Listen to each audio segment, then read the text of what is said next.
ওয়ানডেতে ১৩৬ বারের দেখায় পাকিস্তানের জয় ৭৩টি, ভারতের জয় ৫৮টি। টেস্টে ৫৯ বারের দেখায় পাকিস্তানের জয় ১২টি, ভারতের জয় ৯টি। পরিসংখ্যানটাই বলে দিচ্ছে টি-২০ ক্রিকেটের জন্মের আগে ভারতের বিপক্ষে পাকিস্তান কতটা দাপট দেখিয়েছে।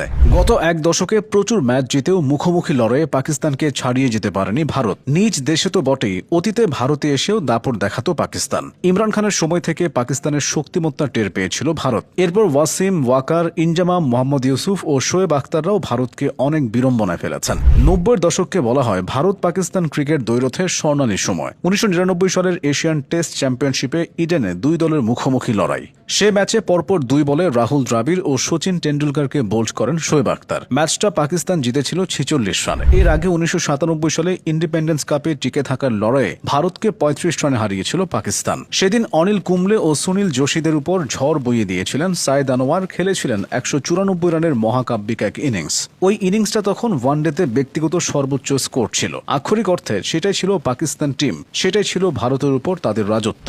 ২০১২-১৩ সালে সবশেষ ভারত পাকিস্তানের মধ্যকার কোনো দ্বিপাক্ষিক সিরিজ হয়। সে সময় পাকিস্তান ৩ ম্যাচের ওয়ানডে ও ২টি টি-২০ খেলতে ভারত সফর করেছিল। ওই সিরিজেও ছিল পাকিস্তানের আধিপত্য, বিশেষ করে ওয়ানডেতে। চেন্নাইতে হওয়া সিরিজের প্রথম ম্যাচে পেসার জুনায়েদ খান রীতিমতো ধ্বংসযজ্ঞ চালিয়েছিলেন ভারতীয় ব্যাটারদের উপর। শেহবাগ, কোহলি, যুবরাজ এবং রোহিতরা সেদিন চোখের সর্ষে ফুল দেখেছিল। এরপর কলকাতার ইডেন গার্ডেন্সে দ্বিতীয় ম্যাচ জিতে সিরিজটা নিজেদের করে নিয়েছিল মিসবাউল হকের দল। পাকিস্তানের ওই দলটা যে তাদের ক্রিকেট ইতিহাসে সবচেয়ে ভালো দল ছিল তা একেবারেই বলা যাবে না। তারপরও তাদের কাছে ধরাশায়ী হতে হয়েছিল প্রতাপশালী ভারতকে। ফেরা যাক আরও পেছনে। ১৯৭৮ সালে ৩ ম্যাচের টেস্ট সিরিজ খেলতে পাকিস্তান সফর করেছিল ভারত। ভারতের নেতৃত্বে তখন কিংবদন্তি স্পিনার বিশান সিং বেদে। অন্যদিকে পাকিস্তানের অধিনায়ক ছিলেন মুশতাক মোহাম্মদ। জহির আব্বাস ও জাভেদ মিয়াঁদাদের মতো বিখ্যাত ক্রিকেটাররা পাকিস্তানের সে দলের সদস্য।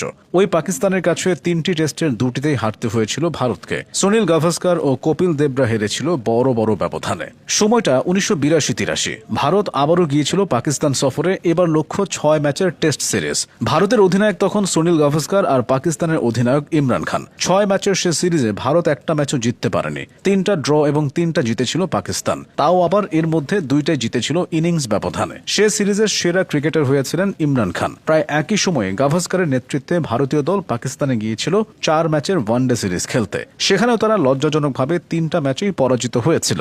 জহির আব্বাস ও জাভেদ মিয়াঁদাদ সে সিরিজে পাল্লা দিয়ে শাসন করেছিলেন ভারতীয় বোলারদের। ১৯৮৭ সালে তো আরও বড়সড় লজ্জায় পড়েছিল টিম ইন্ডিয়া। নিজেদের ঘরের মাটিতেই তারা ওয়ানডে সিরিজ হেরেছিল ৫-১ ব্যবধানে। ফেরা যাক ৯০ দশকে। এই সময়টায় ভারত পাকিস্তান দু দলই দ্বিপাক্ষিক সিরিজের পাশাপাশি প্রচুর ত্রিদেশীয় ও চতুর্দেশীয় সিরিজে অংশ নিয়েছিল। সেসব সিরিজেও পাকিস্তান টিম বেশ দাপটের সাথেই খেলেছিল। ১৯৯৭